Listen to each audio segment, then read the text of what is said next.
타인에게 흔들리지 않고 자신을 돌보는 법. 공동의존자, 더 이상은 없다. 제83장 성. 한 여성 공동의존자는 자신의 결혼 생활이 파탄에 이를 것이라고 나에게 거침없이 이야기할 것이다. 한숨 돌린 다음 그녀는 부부관계가 악화되면서 성적인 문제들도 당연히 발생하는지 나에게 질문할 것이다.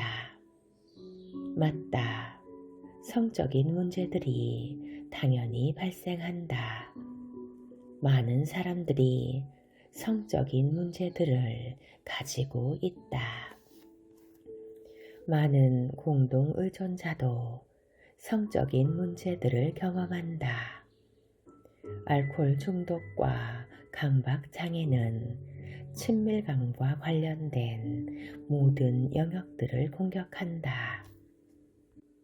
때때로 우리는 사랑을 육체적으로 표현할 수 없는 지경에 이른다. 그것은 우리가 가장 마지막 단계에서 경험하게 되는 고통스러운 상실이다.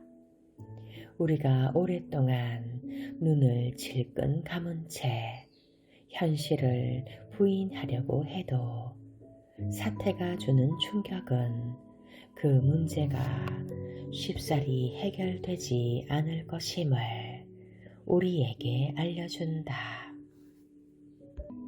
알코올 중독자는 종종 성적인 문제들을 경험한다. 남자의 경우 성적 불능 상태에 빠지고 여자의 경우 성적 욕구를 상실한다. 알코올 중독으로부터 회복되기 전뿐만 아니라 회복된 후에도 그러한 일들이 일어날 수 있다. 공동의존자도 성적으로 여러 가지 어려움들을 경험한다. 그 어려움들은 배우자와 잠자리를 함께 하면서 직면하는 문제다. 우리는 오르가즘에 이를 수도 없고 통제력 상실에 대해 두려워하며 상대를 더 이상 신뢰하지 않는다.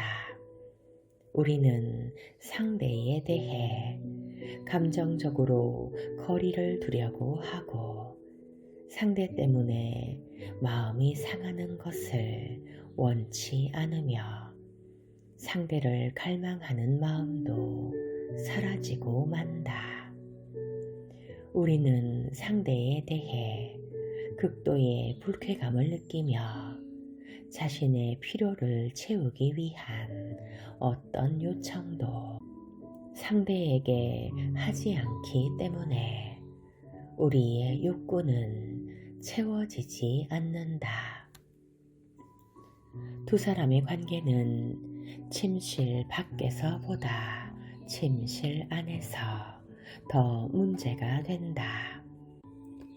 부엌에서 돌보는 역할을 담당하는 사람은 침실에서도 아마 같은 역할을 담당하려고 할 것이다.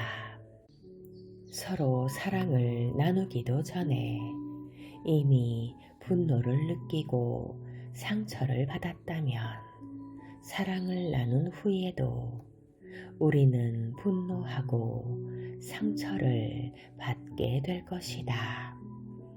상대와의 관계를 더 이상 유지하고 싶지 않은 마음이 든다면 당연히 그 사람과 성적으로도 관계를 맺고 싶지 않을 것이다. 성관계는 두 사람이 유지하고 있는 관계의 전체적 상황을 거울에 비춘 것처럼 그대로 드러낸다. 성적인 문제들은 도둑처럼 슬며시 다가와 사람들의 삶을 흐트러뜨리기도 한다. 아주 잠깐 동안이겠지만 성관계를 맺는 일은 어려움에 처한 관계를 구제하는 수단이 될 수도 있다. 또한 성관계는 두 사람 사이에서 언쟁이 오고 간 후에 둘의 관계를 회복하는 수단이 될 수도 있다. 대화를 하는 것은 갈등을 푸는 것처럼 보이며 성관계를 맺는 일은 모든 것을 훨씬 좋게 만든다.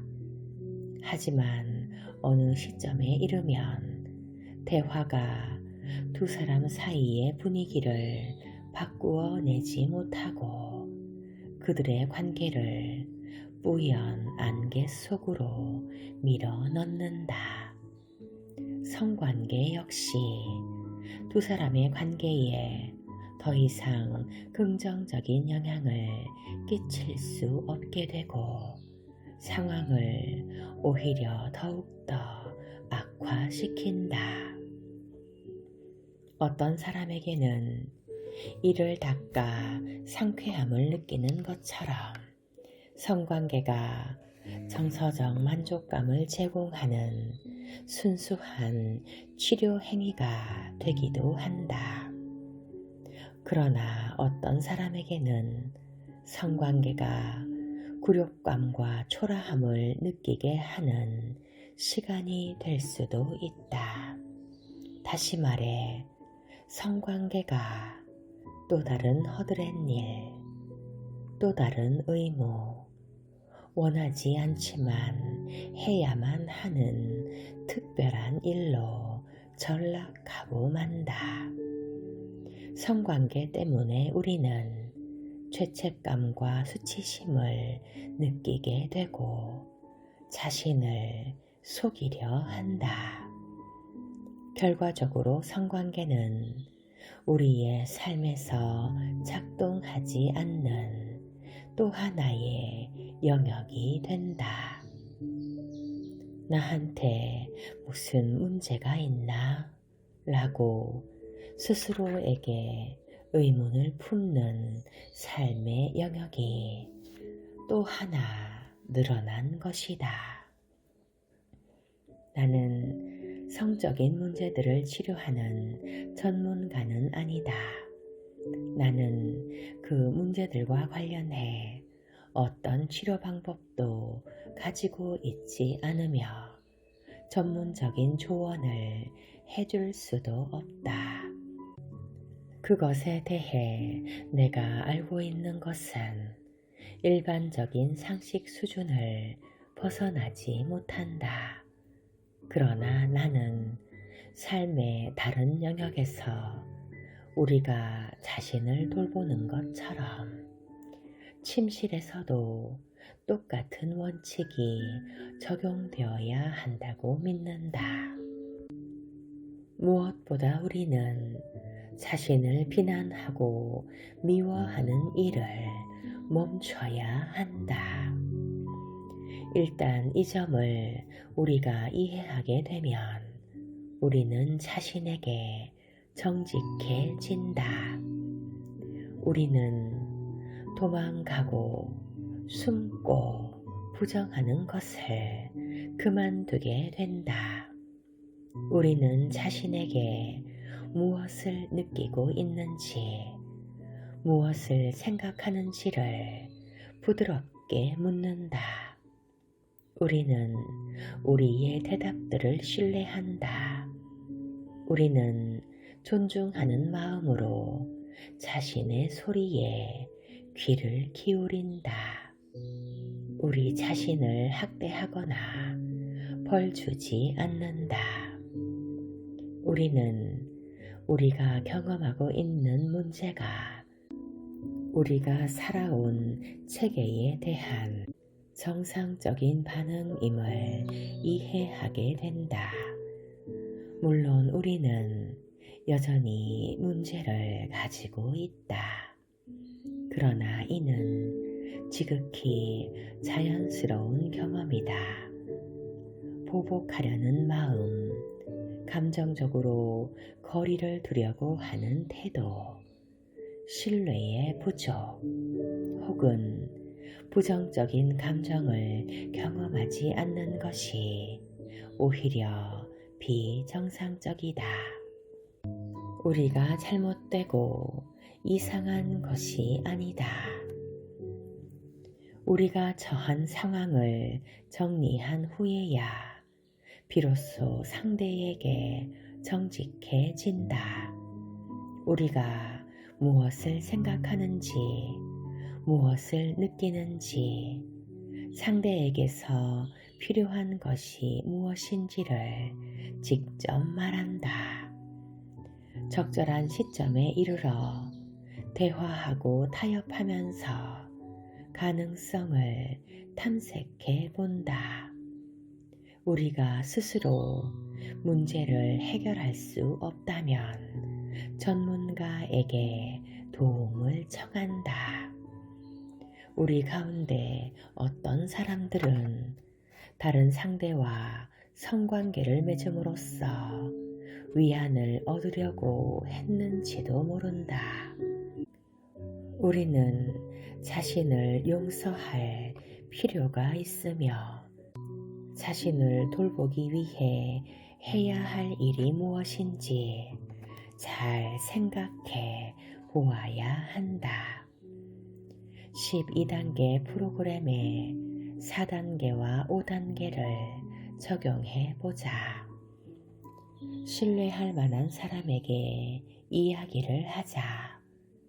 우리는 우리가 취했던 행동들이 삶에서 겪어왔던 문제들에 대한 상식적인 반응이었음을 이해하려고 노력할 수 있다. 우리 가운데 어떤 사람들은 계속 불만족스러운 성관계를 맺음으로써 자신의 문제에서 벗어나려 할지 모른다. 이러한 상황은 부정의 단계에서 이루어지며 바로 이때 강박적인 행동이 우리의 안에 자리 잡게 된다. 그러한 행동들을 계속할 필요가 없다. 우리는 다른 방식으로 우리의 문제들을 대처하고 해결할 수 있다.